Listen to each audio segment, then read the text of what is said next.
Mani wa rahimakumullah.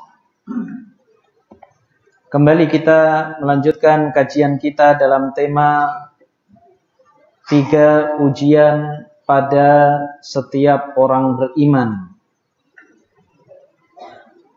Kita telah bahas ujian yang pertama dan kedua, yaitu ujian menghadapi perintah-perintah Allah dan ujian menghadapi larangan-larangan Allah. Kemudian pada kesempatan kali ini kita akan membahas ujian yang ketiga, yaitu takdir-takdir Allah. Kita di dunia ini menjalani takdir Allah, baik takdir yang buruk yang tidak kita sukai maupun takdir yang baik yang kita senangi, dan keduanya berpotensi mendatangkan pahala sekaligus berpotensi mendatangkan dosa. Bagi seorang mukmin, maka takdir yang baik maupun musibah dia berpotensi mendatangkan pahala. Sebagaimana sabda Rasulullah sallallahu alaihi wasallam, "Ajaban li amril mu'min, inna amrahu kullahu khairun." Sungguh menakjubkan perkara seorang mukmin. Sesungguhnya perkaranya segalanya baik. In asabathu sarra syakar fakana khairan lah. Kalau dia ditimpa kesenangan, kebahagiaan, limpahan nikmat, dia bersyukur, dan syukur itu baik baginya. Wa in asabathu dharra sabar, dan apabila datang kepadanya madarat, penderitaan, kesusahan, ia bersabar. Fakana khairan lah, dan musibah tersebut baik baginya. Dan Allah Subhanahu wa ta'ala telah memberikan suri toladan bagi kita pada diri para nabi dan para rasul. Di antara mereka ada yang diuji oleh Allah Subhanahu wa ta'ala dengan musibah yang sedemikian rupa. Nabi Ayub alaihi salam, hartanya habis, anak-anaknya meninggal, ditimpakan penyakit yang sedemikian rupa yang tidak kunjung sembuh, sampai istrinya tidak sabar merawatnya dan meninggalkannya. Nabi Ayub tetap mampu bersabar menghadapi ujian dari Allah Subhanahu wa ta'ala berupa musibah dan penderitaan. Dan tentunya dia mendulang pahala dari Allah Subhanahu wa ta'ala. Sebaliknya Nabi Sulaiman alaihi salam, Allah Subhanahu wa ta'ala uji dengan karunia nikmat yang begitu besar, kekuasaan yang tidak pernah Allah Subhanahu wa ta'ala berikan kepada manusia sebelumnya dan sesudahnya sampai hari kiamat. Satu-satunya penguasa yang kekuasaannya meliputi seluruh dunia. Seorang raja yang menguasai tidak hanya manusia, bahkan jin pun menjadi tentara Nabi Sulaiman. Angin bisa diperintahkan oleh Nabi Sulaiman. dikaruniai oleh Allah Subhanahu wa taala mampu memahami bahasa binatang. Kekayaannya melimpah ruah. Sehingga ketika Ratu Balqis datang ke istana Nabi Sulaiman, sebelum datang dia mengutus utusan. Ketika Nabi Sulaiman mengajaknya untuk masuk Islam, Ratu Balqis mengutus utusan memberikan hadiah 1 peti emas. Sangat besar. Begitu mengetahui bahwa Ratu Balqis mau menghadiahi 1 peti emas, Nabi Sulaiman memerintahkan kepada tentaranya untuk menaruh pundi-pundi emas di sepanjang jalan yang dilalui oleh utusan tersebut. Ternyata emas tidak begitu berharga. Banyak sekali emas. Lebih banyak dari emas yang ada di Jawa. Jadi tadinya Ratu Balqis mau menyombongkan diri bahwa dia kaya raya. Ternyata tidak ada artinya sama sekali di hadapan Nabi Sulaiman alaihi salam. Dengan kekayaan, kenikmatan yang sedemikian rupa, Nabi Sulaiman mampu menghadapi ujian Allah Subhanahu wa taala berupa bersyukur kepada Allah Subhanahu wa taala. Maka itulah yang mestinya kita tempuh. Jalan para nabi dan para rasul. Bersyukur ketika mendapatkan nikmat dan bersabar ketika mendapatkan musibah. Bagaimana kita mensyukuri nikmat Allah Subhanahu wa taala? Mensyukuri nikmat Allah Subhanahu wa taala dengan 3 hal. Dengan hati, dengan lisan, dan dengan perbuatan anggota badan. Yang pertama adalah bersyukur dengan hati. Bagaimana bersyukur dengan hati?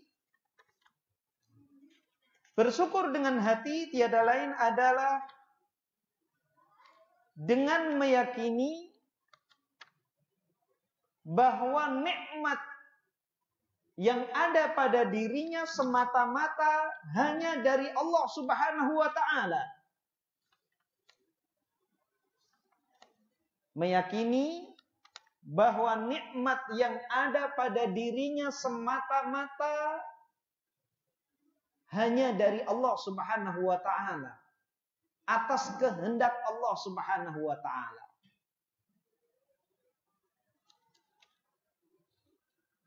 Maka di antara tafsir firman Allah Subhanahu wa taala, ya'rifuna ni'matallahi thumma yunkirunaha. Mereka mengetahui nikmat Allah Subhanahu wa taala, kemudian mereka mengingkarinya.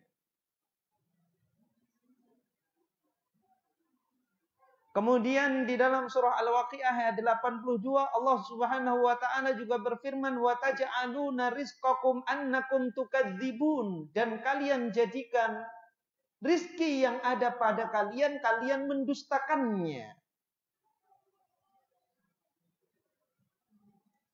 Bagaimana seorang kufur nikmat dengan hati? Di antaranya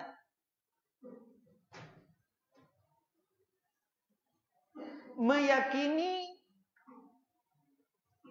ada yang selain Allah yang mampu mendatangkan rizki kepadanya.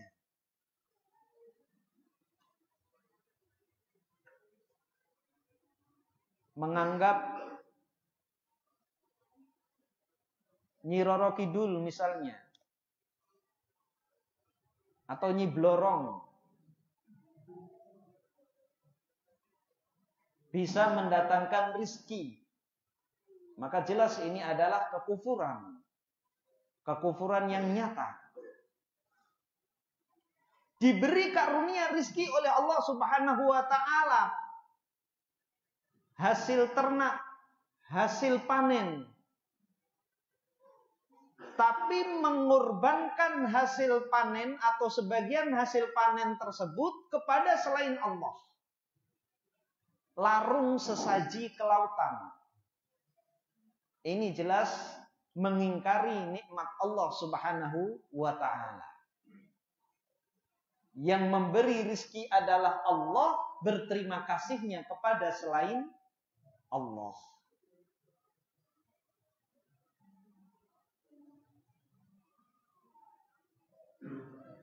Lebih rendah dari itu, yang masih masuk dalam cakupan kufur nikmat,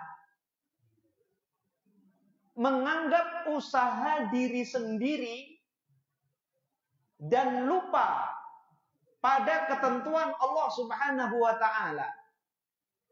Seperti yang dilakukan oleh Qarun. Mengatakan, hadzali, ini harta milikku, ini karena usahaku, ini karena kepandaianku. Ini juga merupakan kufur nikmat. Atau dia mengatakan ini karena kebaikan bosku, majikanku, dan seterusnya. Dan lupa akan ketentuan Allah Subhanahu wa ta'ala. Jadi hendaknya kita meyakini bahwa sebesar apapun sebab yang mampu mendatangkan rizki, itu tidak akan mungkin sampai kepada kita tanpa izin dan ketentuan Allah Subhanahu wa ta'ala. Sebaliknya, meskipun sebab itu lemah, tapi jika Allah Subhanahu wa ta'ala berkehendak rizki itu datang kepada kita, maka pasti rizki itu datang kepada kita. Pembagian rizki dari Allah Subhanahu wa ta'ala terbukti bukan karena kepandaian.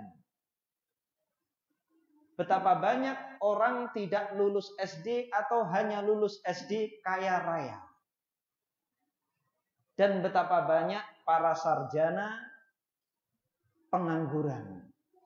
Bahkan jumlah sarjana pengangguran lebih banyak daripada lulusan SD yang bekerja. Karena kalau sarjana kerjanya pilih-pilih. Lulusan SD kerja apa saja mau.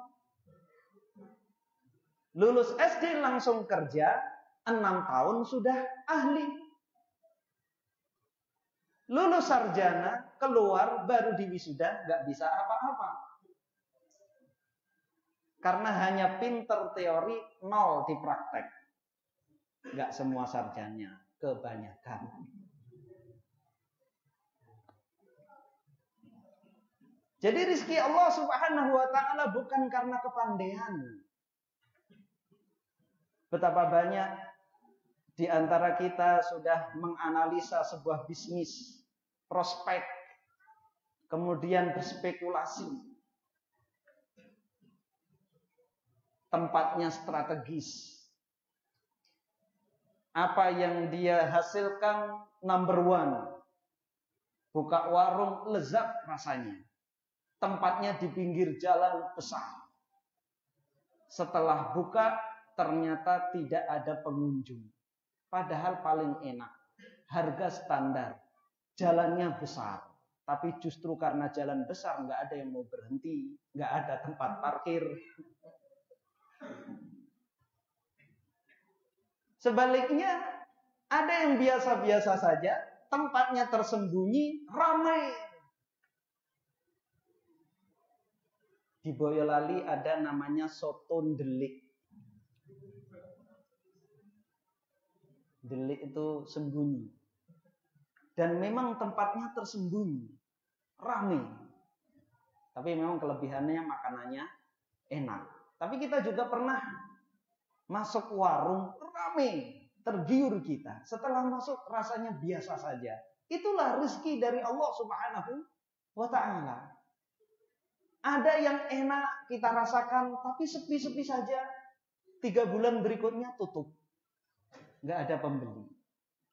Itulah rezeki dari Allah Subhanahu wa ta'ala. Yang menentukan adalah Allah Subhanahu wa ta'ala. Maka yakini bahwa rezeki itu datangnya hanya dari Allah Subhanahu wa ta'ala.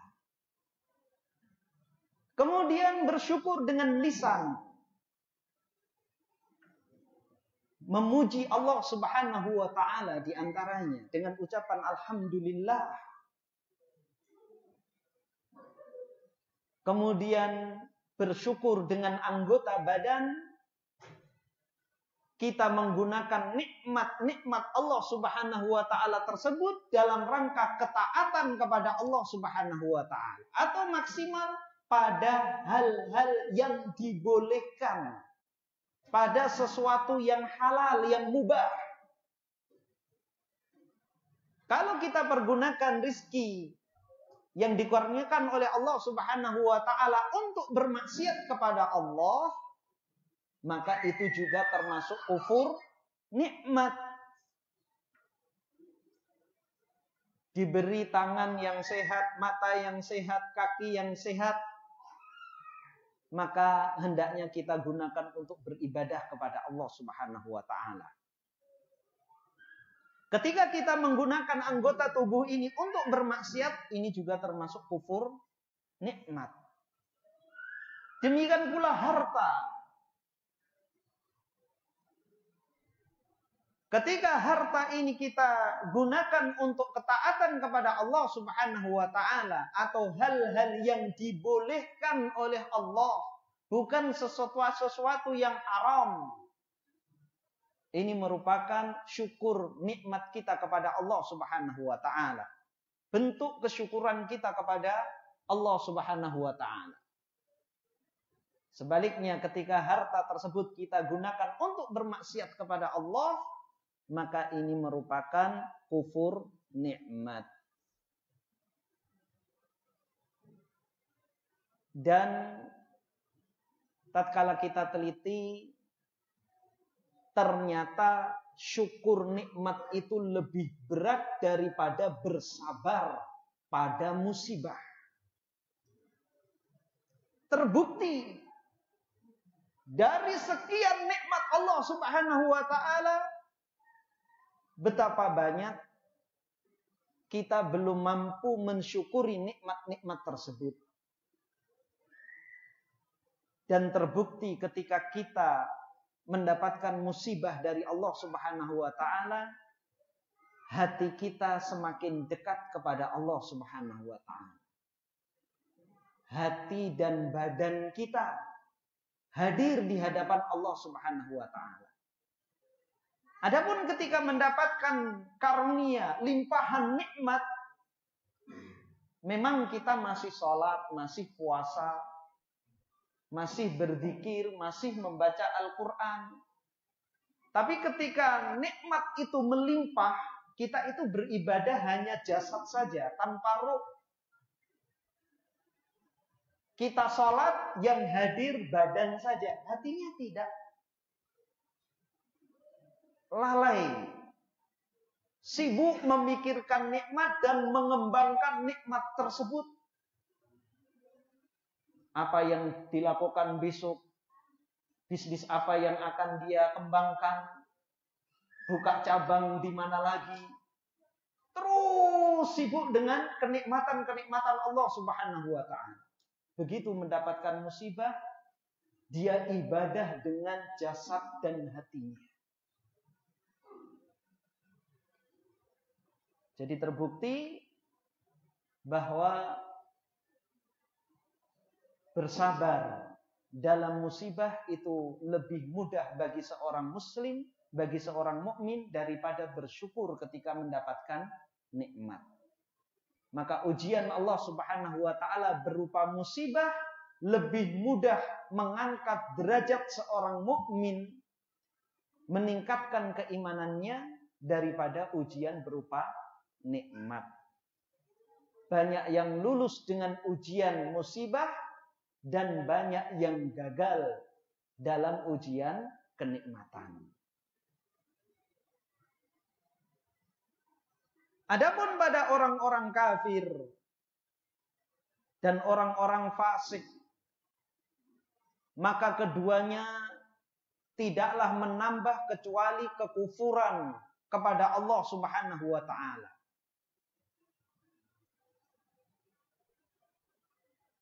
Qarun, kaum Ad dan Tsamud, Fir'aun adalah kaum yang diberi limpahan nikmat oleh Allah Subhanahu wa taala dan mereka kufur kepada Allah Subhanahu wa taala. Sebaliknya juga ada orang-orang kafir yang menderita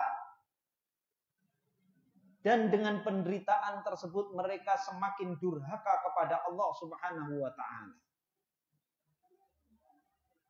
Tertimpa paceklik panjang, melakukan ritual-ritual kesyirikan, memberikan sesaji kepada hantu gendruwo, datang kepada pawang hujan, menegakkan lidi, sapu lidi di halaman, atau menaruh kodok agar minta hujan. Kodok suruh berdoa, dia nggak mau berdoa.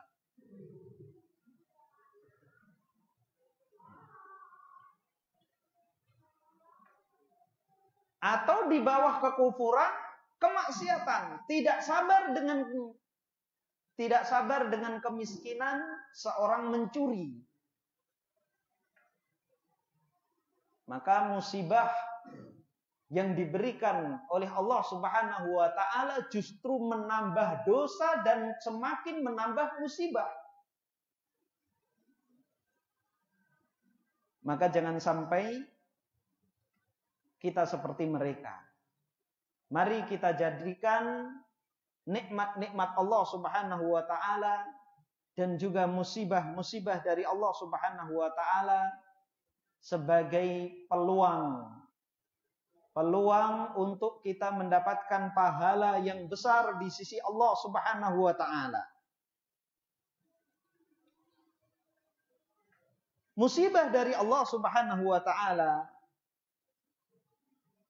akan mendatangkan pahala kepada kita ketika kita mampu bersabar. Tingkatan-tingkatan sabar ketika mendapatkan musibah bagi seorang mukmin. Yang pertama adalah sabar. Yang kedua adalah ridho. Dan yang tertinggi adalah syukur.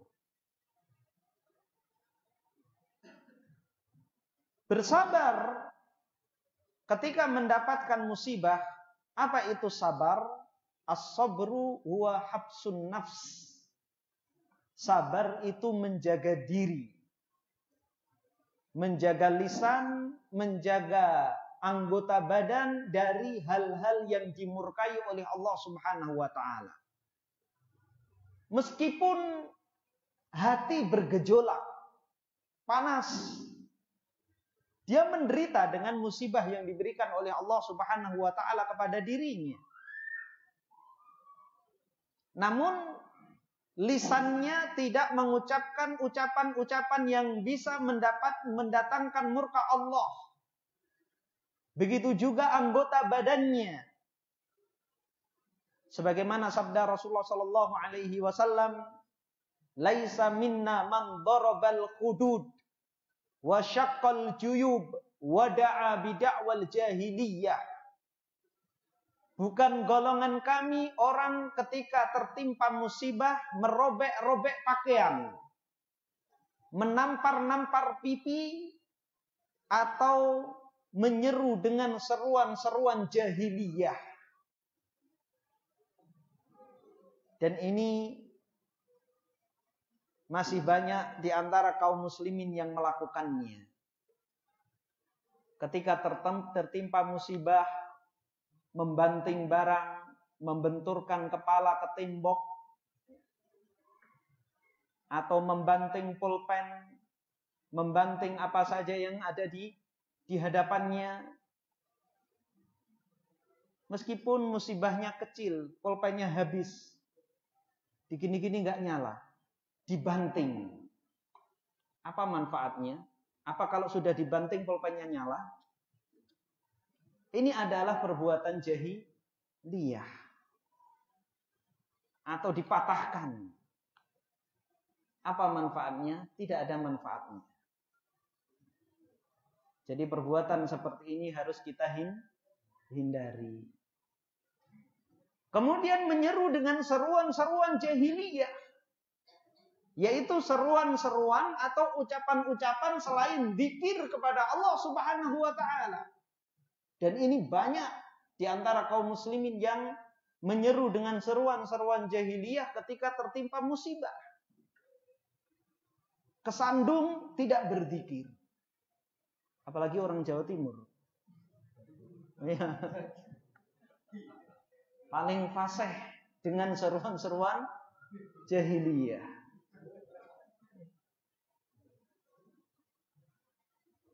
Maka ingat, ini akan mendatangkan dosa dan tidak mendatangkan pahala. Dan musibah dari Allah Subhanahu wa ta'ala itu banyak sekali mendatangkan kebaikan. Di sini ada buku yang sangat bagus yang ditulis oleh Al-Ustadz Yazid bin Abdul Qadir Jawas, Doa dan Wirid. Kemudian setelahnya disertakan mengobati guna-guna dan sihir menurut Al-Quran dan As-Sunnah. Dan juga pengobatan-pengobatan yang lain selain sihir dan guna-guna. Ini wirid bukan sembarang wirid. Ini wirid datang dari Rasulullah sallallahu alaihi wasallam. Semua hadis-hadisnya dicantumkan, diriwayatkan oleh siapa. Jadi ini wirid bukan karya karangan beliau. Bukan karangan manusia. Tapi ini dari lisan Rasulullah sallallahu alaihi wasallam, nabi kita yang maksum. Maka ketika kita mengamalkan wirid-wirid ini, selain mendapatkan pahala, jika dilakukan dengan ikhlas, maka dia akan cepat mendatangkan hajat yang kita perlukan. Karena datangnya dari Rasulullah sallallahu alaihi wasallam. Dalam buku ini disebutkan di antara hikmah-hikmah musibah, keutamaan-keutamaan musibah, beliau menyebutkan 10 keutamaan. Kita akan bacakan sebagian dari keutamaan musibah. Keutamaan musibah bagi seorang muslim, dia akan menggugurkan dosa-dosa. Hadisnya sangat banyak, di antaranya yang diriwayatkan oleh Al-Imam Al-Bukhari dari sahabat Abu Hurairah dan Abu Sa'id Al-Khudri radhiyallahu anhuma. Rasulullah sallallahu alaihi wasallam bersabda, "Ma min muslimin yusibuhu adan min maradin fama siwahu illa hattallahu bihi sayyiatihi kama tahuttu syajaratu waraqaha." Tidaklah seorang muslim itu tertimpa suatu penyakit atau yang sejenisnya, melainkan Allah menggugurkan dosa-dosa bersamanya seperti pohon yang menggugurkan daun-daunnya. Jadi setiap musibah, baik itu sakit atau yang lainnya, maka akan menggugurkan dosa-dosa dari diri kita sebagaimana pohon menggugurkan daun-daunnya. Kemudian masih dalam sabda yang semakna, Rasulullah sallallahu alaihi wasallam bersabda, "Ma yusibul muslima min nasabin wala wasabin wala hammin wala hazanin wala adan wala ghammin hatta syaukati yushakuha illa kaffarallahu biha min khatayahu." Tidaklah seorang muslim ditimpa suatu keletihan, penyakit, kesusahan, kesedihan, gangguan, kegundah gulanaan, hingga duri yang menusuknya, melainkan Allah akan menghapuskan sebagian dari kesalahannya yang banyak. Jadi musibah apapun, baik yang besar maupun yang kecil, itu dalam rangka Allah Subhanahu wa ta'ala menggugurkan dosa-dosa kita. Dan kita semuanya banyak melakukan dosa dan maksiat. Jika dihitung-hitung, antara dosa dengan musibah yang diberikan oleh Allah kepada kita lebih banyak mana? Lebih banyak dosa dan maksiat kita kepada Allah. Namun karena karunia Allah Subhanahu wa ta'ala kepada kita, wa ya'fu an katsir, dan Allah memaafkan sebagian besar dari dosa-dosa kita tanpa memberi musibah.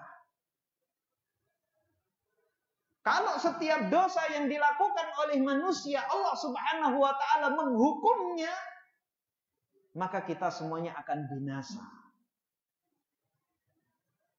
Jadi musibah yang diberikan oleh Allah Subhanahu wa ta'ala itu baru dari sebagian kecil untuk menggugurkan dosa-dosa yang kita lakukan.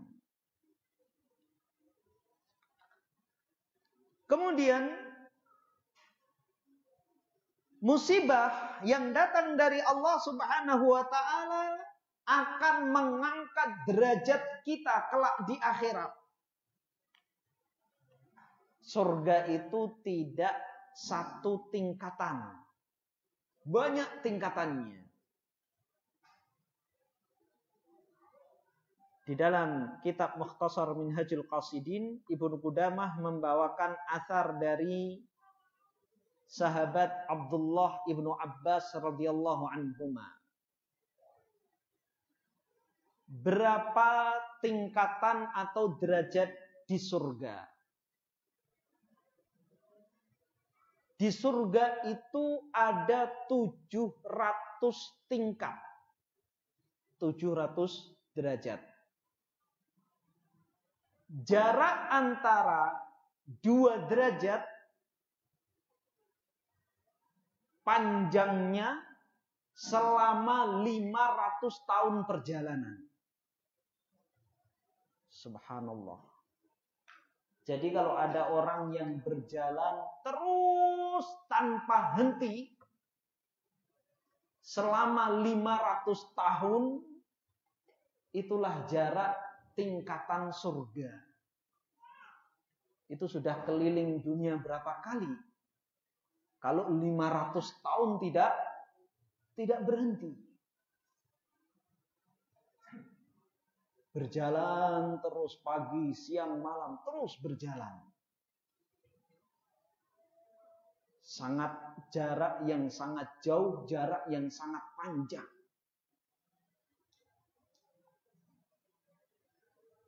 Maka orang-orang yang mendapatkan musibah dari Allah, kemudian dia mampu bersabar, Allah Subhanahu wa ta'ala akan letakkan di derajat yang tinggi kelak di surga. Sebagaimana disebutkan di dalam hadis yang diriwayatkan oleh Abu Ya'la, Ibnu Hibban, dan Al-Hakim. Dan beliau mengatakan sanad hadis ini sahih.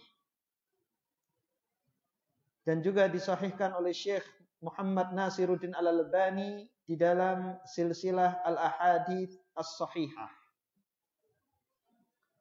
Rasulullah sallallahu alaihi wasallam bersabda, "Innar rajula la yakunu lahu 'indallahil manzila fama yablughuha bi'amal. fama yazalullahu yabtalihi bima yakrahu hatta yuballighahu iyyaha. Sungguh ada seorang, ia memiliki kedudukan di sisi Allah, memiliki derajat yang tinggi di sisi Allah. Namun tidak ada satu amalan yang dapat mengantarkan dia ke kedudukan tersebut. Dia di dunia ini hanya melakukan yang wajib-wajib saja. Amalan sunnahnya sangat sedikit. Salat yang wajib saja, puasa yang wajib saja, zakat yang wajib saja. Amalannya tidak istimewa. Namun dia memiliki kedudukan di sisi Allah. Kedudukan yang tinggi. Yang tidak bisa dia capai dengan amalan-amalannya. Maka Allah Subhanahu wa ta'ala senantiasa mengujinya dengan sesuatu yang tidak disukainya. Ditimpakan berbagai macam musibah dan dia mampu bersabar. Sehingga dengan amalan itulah yang bisa menghantarkan dia ke kedudukan tersebut. Jadi kita berharap kepada Allah Subhanahu wa ta'ala agar setiap musibah yang diberikan oleh Allah Subhanahu wa ta'ala kepada kita mampu menggugurkan dosa-dosa kita sekaligus mengangkat derajat kita kelak di sisi Allah Subhanahu wa ta'ala. Belum waktunya azan? Belum ya? Sudah ramai di luar.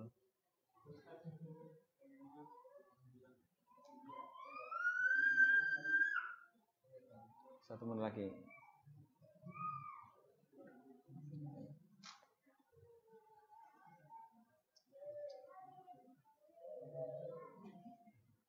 Kaum muslimin dan muslimat rahimani wa rahimakumullah.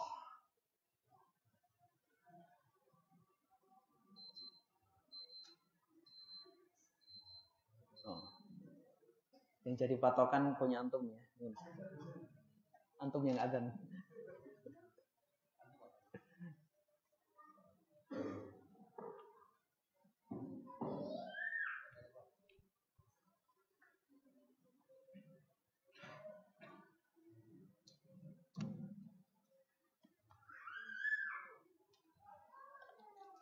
Allahu Akbar.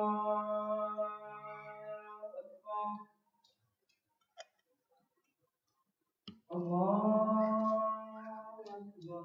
Allahu Akbar.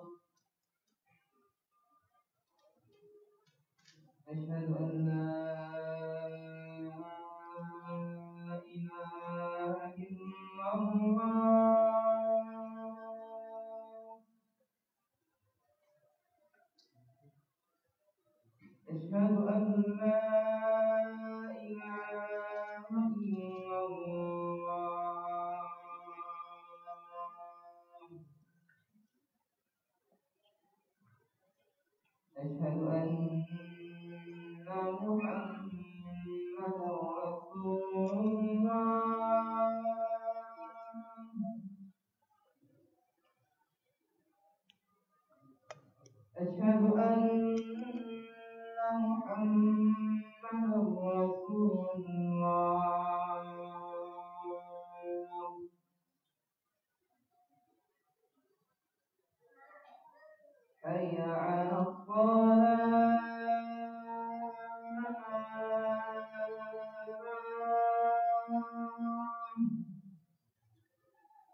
Baik, kita lanjutkan.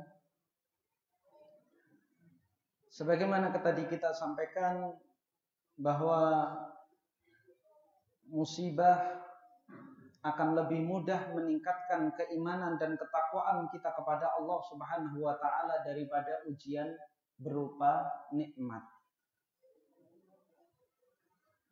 Namun demikian jangan sampai kita menjadi orang yang beriman dan bertakwa hanya ketika tertimpa musibah, kemudian lalai atau bahkan berbuat maksiat ketika Allah Subhanahu wa taala memberikan limpahan nikmat kepada kita. Allah Subhanahu wa taala mencela model orang-orang seperti ini. Allah Subhanahu wa taala berfirman di dalam surah Yunus ayat 21.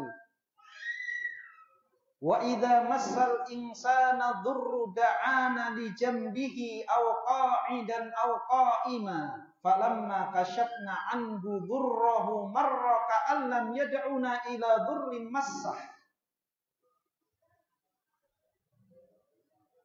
Dan manusia jika tertimpa musibah, dia berdoa kepada kami dalam keadaan berbaring, duduk maupun berdiri. Maka tatkala kami hilangkan madarat tersebut darinya, dia berlalu seolah-olah ia tidak pernah berdoa kepada kami ketika dia tertimpa musibah. Kemudian Allah Subhanahu wa taala juga berfirman di dalam surah Fussilat ayat 51.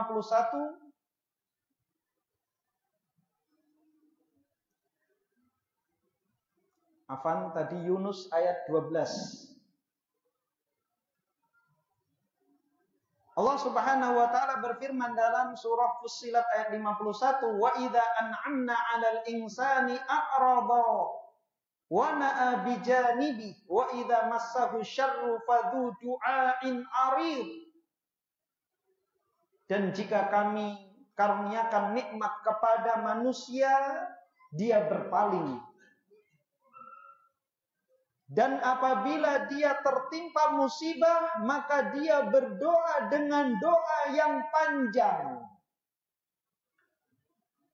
Inilah kebanyakan manusia.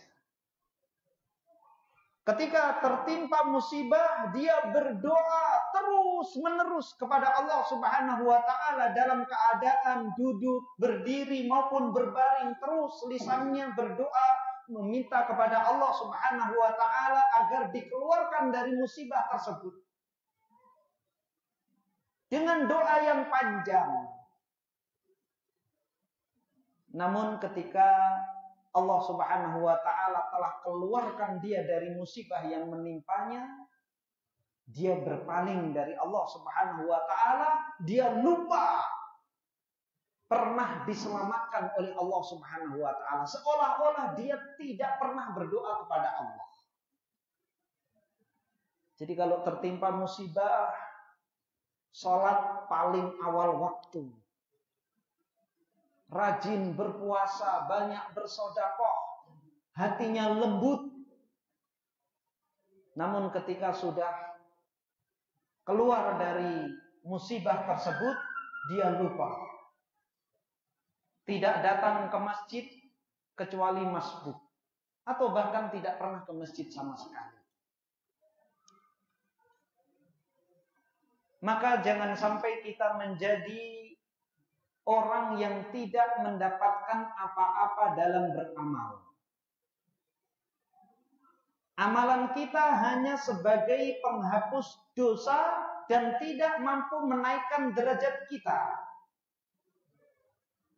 Sebagaimana dikatakan oleh Syekhul Islam Ibnu Taimiyah ketika menjelaskan tentang hadis Rasulullah sallallahu alaihi wasallam, wa atbi'is sayyi'atal hasanata tamhuha, dan ikutilah perbuatan dosa dengan kebajikan, karena kebajikan amal soleh itu akan menghilangkan dosa dan maksiat. Dan juga firman Allah Subhanahu wa taala, innal hasanati yudhibnas sayyi'at, sesungguhnya hasanat, perbuatan-perbuatan baik itu akan menghapus dosa-dosa, akan menghilangkan dosa-dosa. Ketika orang bermaksiat,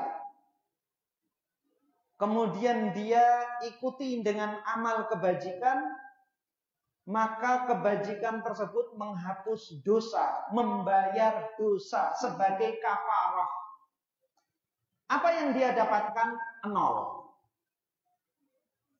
Kalau seorang terus berbuat dosa, tidak berbuat kebajikan, dia mendapatkan dosa. Maka yang paling beruntung adalah orang yang senantiasa taat kepada Allah Subhanahu wa taala dan sedikit dosa-dosanya. Maka inilah yang mendapatkan nilai plus. Dan kebanyakan dari kita ini mungkin 0 atau bahkan minus. Karena apa? Kita hanya baru mendekatkan diri kepada Allah ketika kita mendapatkan musibah, dan itu dikarenakan dosa-dosa yang kita lakukan. Kita melakukan dosa baik yang masih kita ingat atau yang sudah kita lupakan, kemudian datang musibah kepada kita, kita berzikir, kita berdoa, kita bersedekah, akhirnya apa? Hanya sekedar untuk menghapus dosa-dosa kita yang telah lalu.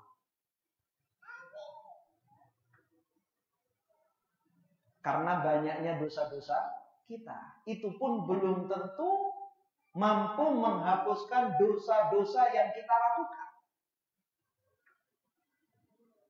Maka hendaknya kita terus istiqomah beribadah kepada Allah, taat kepada Allah Subhanahu wa taala, baik ketika datang musibah maupun ketika kita lapang. Memang tidak salah kita semakin mendekatkan diri kepada Allah ketika datang musibah, meningkatkan keimanan dan ketakwaan kita kepada Allah. Karena dengan ketakwaan kita, Allah Subhanahu wa taala berjanji akan membantu kita keluar dari masalah tersebut. Wa may yattaqillaha yaj'al lahu makhraja. Dan barang siapa bertakwa kepada Allah, niscaya Allah Subhanahu wa taala akan keluarkan dia dari masalah yang dia hadapi. Yang salah adalah orang hanya bertakwa kepada Allah ketika datang musibah, kemudian dia lalai atau bahkan bermaksiat kepada Allah ketika musibah tersebut sudah berlalu. Maka marilah kita jaga keistiqomahan kita, tetap taat, bertakwa kepada Allah Subhanahu wa taala, baik ketika datang musibah maupun ketika lapang.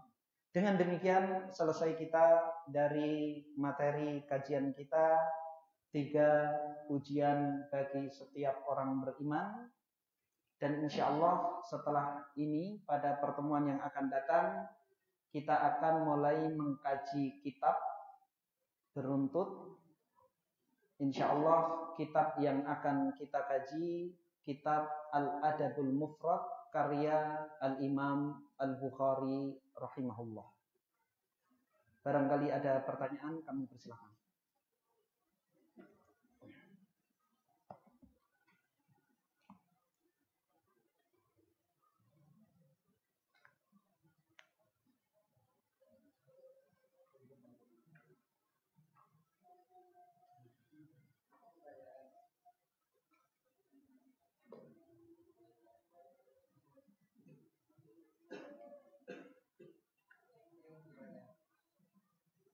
Tidak ada. Nih, silakan. Tadi dijelaskan bahwa tindakan sabar ada 3. Yang pertama adalah sabar. Yang pertama adalah sabar, yang kedua adalah ridho, dan yang ketiga adalah bersyukur. Mungkin penjelasannya seperti apa gitu? Iya. Jazakumullah khairan. Iya, ini penjelasan yang tertinggal, hanya Bapak yang perhatian. Saya baru menjelaskan tentang sabar, ridho dan syukur belum. Ya. Sabar tadi sudah kita jelaskan, yaitu menahan diri dari hal-hal yang bisa mendatangkan berkah Allah, baik berupa ucapan maupun perbuatan. Ini kedudukannya lebih tinggi lagi. Dia tetap tenang ketika mendapatkan musibah. Benar-benar ridho, benar-benar rela. Dia menganggap pantas mendapatkan musibah tersebut. Dia menyadari bahwa dia seorang hamba Allah Subhanahu wa taala, yang mana Allah berhak memperlakukan dia seperti apapun. Allah akan mentakdirkan dia seperti apapun, dia ridho, dia tenang. Ini tingkatan yang lebih tinggi. Dan yang paling tinggi adalah derajat syukur. Ketika dia mendapatkan musibah, justru dia bersyukur, mampu melihat hikmah-hikmah di balik musibah yang diberikan oleh Allah Subhanahu wa taala kepada dirinya. Dia akan lihat bagaimana jika seandainya dia terus dalam limpahan nikmat. Dia khawatir justru kalau nikmat terus dari Allah Subhanahu wa taala, dia khawatir lalai. Dan ini kekhawatiran ada pada salafus saleh. Ketika terus sehat, terus tanpa kekurangan, mereka khawatir. Jangan-jangan Allah sedang menistidrat dia. Apa itu istidrat? Allah Subhanahu wa taala melimpahkan kenikmatan kepada seseorang dalam rangka Allah Subhanahu wa taala ingin menjadikan orang tersebut semakin bermaksiat kepada Allah Subhanahu wa taala. Jadi keadaan seperti ini dikhawatirkan oleh salafus saleh. Maka ketika mendapatkan musibah justru bersyukur. Bersyukur bahwa Allah tidak mengistidraj dirinya. Maka syukur ini adalah derajat yang paling tinggi ketika mendapatkan musibah dari Allah Subhanahu wa taala. Silakan yang lain.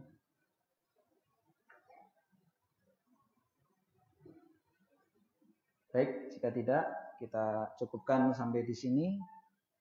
Mudah-mudahan Allah Subhanahu wa taala memberi taufik kepada kita, memberikan kekuatan kita agar kita mampu menghadapi ujian-ujian Allah Subhanahu wa taala, bersabar ketika menjalankan perintah Allah, bersabar ketika menjauhi larangan-larangan Allah, bersabar ketika menghadapi musibah dari Allah, dan bersyukur ketika mendapatkan nikmat dari Allah Subhanahu wa taala.